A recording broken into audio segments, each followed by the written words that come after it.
Welcome back, everybody. 4 for 4 Philly fan.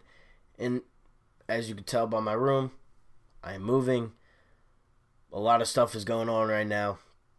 Trying to get the recordings as best I can. 2 to 4, 5 videos today. I'm going to be discussing everything that happened within the last week. Zach Wheeler signed with the Phillies. Not just in this video. I'm going to be making a Phillies video, Flyers video, this Sixers video, the Eagles video for tonight. I'm going to be doing that probably for the next 2 hours. Get ready. There will be a lot of videos up. I missed a lot. Trying. Again, I am moving. There's been a process for a little bit. And I move on Friday. So there will not be like videos on Saturday or Sunday. Even Friday, there will not be any videos. I will try to get out, as best as I can. But I am moving. It's a struggle. There's boxes all around me. I'm taking stuff down off my walls. It's crazy. It's crazy. But the Sixers did win yesterday. That's why I love sports. Because it gets you a little bit of... It gets you away from the hard things in life. It gets you away from the things that are stressing you out. And going to the Wells Fargo Center to watch the Flyers, to watch the Sixers, going to the Link to watch the Eagles, going to the Citizens Bank to watch the Phillies. I love it. I love doing it. And I love talking about sports. And I've been trying to get on. It's just been real busy. My date got pushed back, so I'm here now. I'll be making at least three videos, possibly 4 or 5. Here we go. Sixers beat the Raptors last night in the Wells Fargo Center. Sixers win 110-104. They were really up the entirety of the game. Toronto really just full court pressing the entire fourth quarter. Turnovers. Brett actually benched Embiid for a little bit. Get him off the floor because he wasn't doing anything like good. He was just turning the ball over, getting double teamed every time. He really against this Toronto team, he does struggle, scoring the ball, but he does do other things that well against this Toronto team. Like he did have 6 assists. He had 8 rebounds, 10 points. He only shot the ball 7 times. And here's my thing about Embiid and this Raptors team. No team doubles Embiid every time like they do, with the length that they have. Marc Gasol and Pascal Siakam guard him like it is their job, but they do that better than they do every other thing on the court. They really do. Gasol was held to 0 points yesterday, but nobody's going to talk about that because he's not that good, clearly. But, Embiid, when he drops 0 points, the end of the world, oh, he's a bust, oh, the Sixers suck, oh, this, oh, that, oh, that. Well, guess what? He had 10 yesterday. I'd rather him shoot 7 shots and make 3 of them than shoot 20 shots and make 3 of them. I like that he's passing the ball out more. He passed the ball out, to Matisse a lot, to Mike Scott. He was playing smart basketball yesterday. Not really, oh, I'm going to take it to Gasol because I got 0 points last game. He played smart basketball. I'd rather him play smart than do dumb things, than shoot the ball 1,000 times. I'd rather him be smart than shoot the ball 1,000 times and miss. Speaking of Matisse Thybulle, 20 points for the Rook.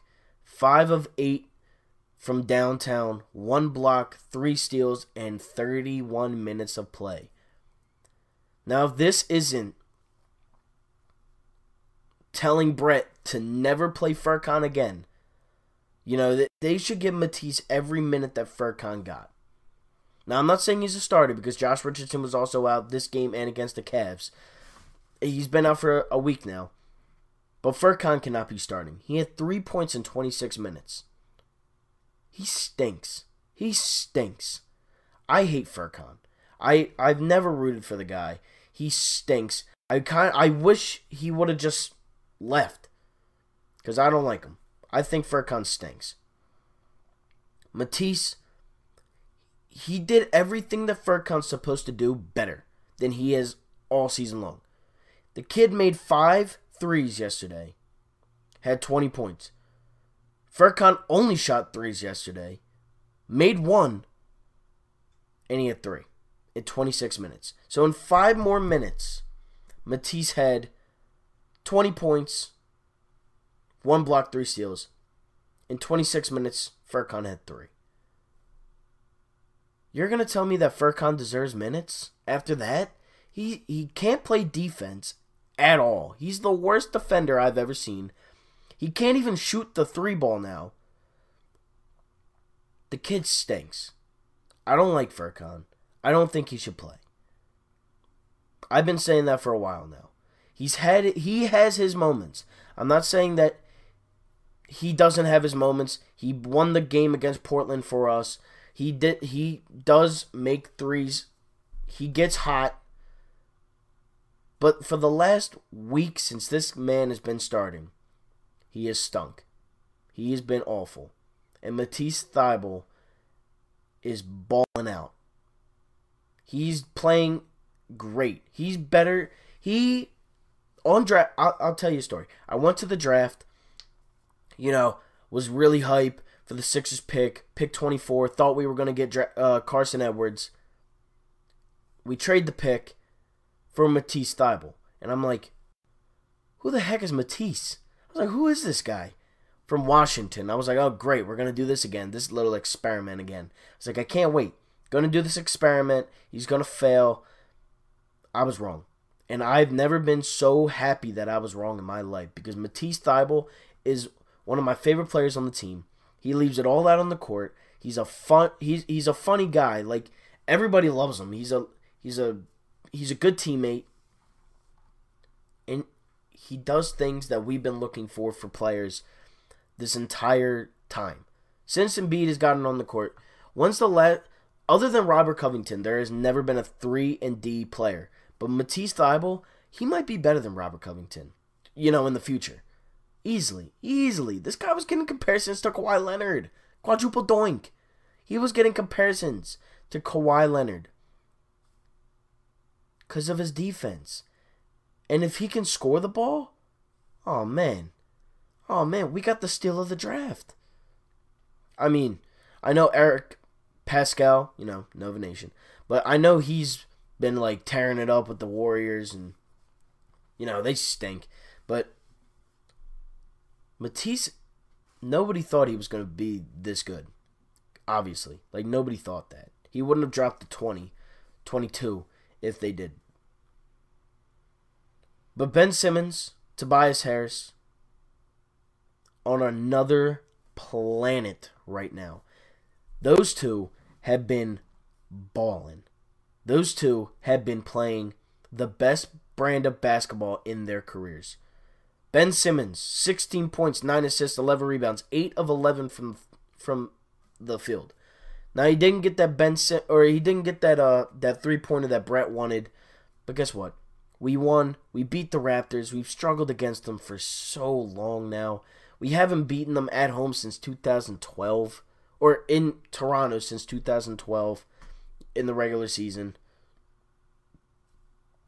And it's good to see Ben being aggressive. Aggressive Ben is the best Ben Simmons, ever. I love Ben. I love Ben Simmons. Don't get me wrong. And I do talk a little bit about him, a little bit about his shooting woes. The kid has been on fire as of late. Against Cleveland, 34 points, career high. Maybe he'll make a video about that. I don't know. 3-point. He's made 2 threes. He made none last season. He made none the season before that. He didn't even attempt one 2 seasons ago. He attempted a couple last season, in and out, off the rim. This year, swish, swish. And Tobias Harris, 26 points, 3 assists, 6 rebounds. Tobias is on another level right now. He's on that max contract level. He can create his own shot. He can hit the open shot. He can drive. He can shoot. He can get to the line. He rebounds. He hustles. He can pass. Tobias Harris, in this stretch of games, has really shown up. He's shown up. And it's about time. Because Tobias Harris is a max contract player. For us. $180 million for 5 years.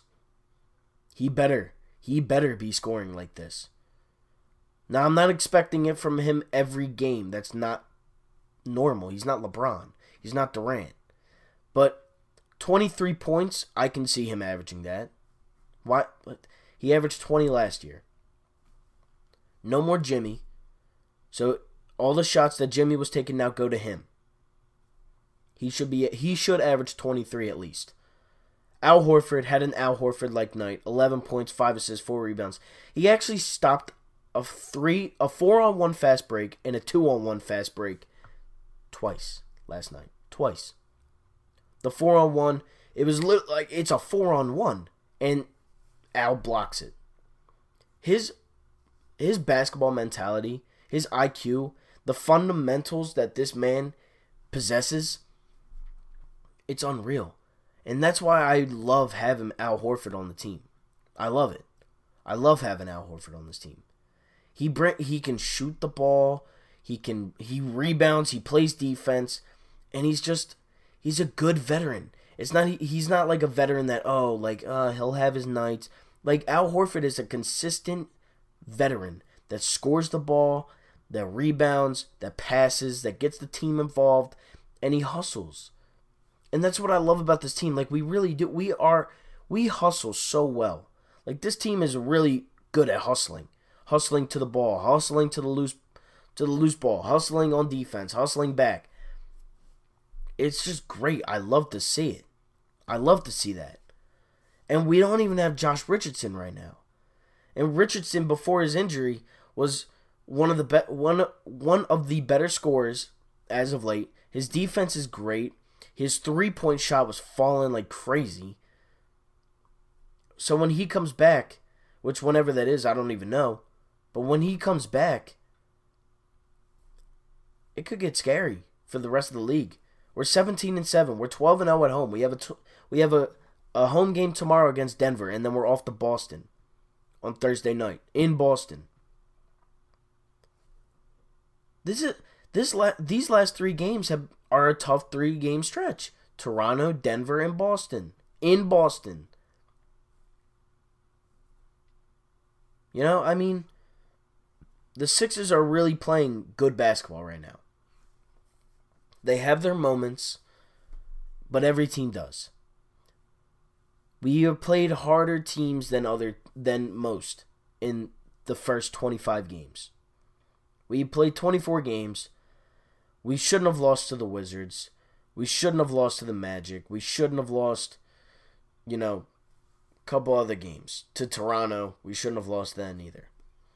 But we did. We're 10 games above 500. We're 4th in the Eastern Conference. Milwaukee hasn't played us.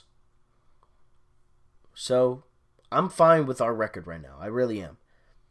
And the bench unit yesterday, going back to the game. The bench unit yesterday with Mike Scott, James Ennis, and Raul Neto. Neto was actually playing, in the last few minutes for, the full court press. Because giving the ball to Embiid was, almost an immediate turnover. It got bad with Embiid. Raul had 5 points, 3 rebounds. James Ennis had 11 points, and Mike Scott had 8 points in 9 minutes with 2 threes. And he's found his stroke a little bit as of late. He was 0 of 14 from the 3-point line. He's found his stroke a little bit, and good, because we need him. I love Mike Scott. All of Philly loves Mike Scott. They want to see the man play. But, it was a good win yesterday. Could have been better. Could have been a bigger margin of victory. But it wasn't. We still won. We're 12-0 at home. Denver on Tuesday. The Sixers improved to 17-7 on the season. Tobias Harris led all scorers with 26 points, 3 assists, and 6 rebounds. Matisse Thybulle, 5 of 8 from the 3-point line, a career-high 20 points, 1 block, 3 steals in 31 minutes. Furkan Korkmaz stinks, 3 points in 26 minutes. Joel Embiid found his game a little bit more. 10 points, 6 assists, 8 rebounds. Held Gasol to no points. Pascal Siakam had 16 points. Fred VanVleet left the game, didn't return. Kyle Lowry, complained and cried like he usually does. And in Philadelphia. Ben Simmons has been on another level. 16 points, 9 assists, 11 rebounds, 8 of 11 from the field. That is it for me. I'll be back in a couple minutes. Like, share, comment, subscribe. Please don't unsubscribe. I hate that. Subscribe, like, share this video, and I'm out. Peace.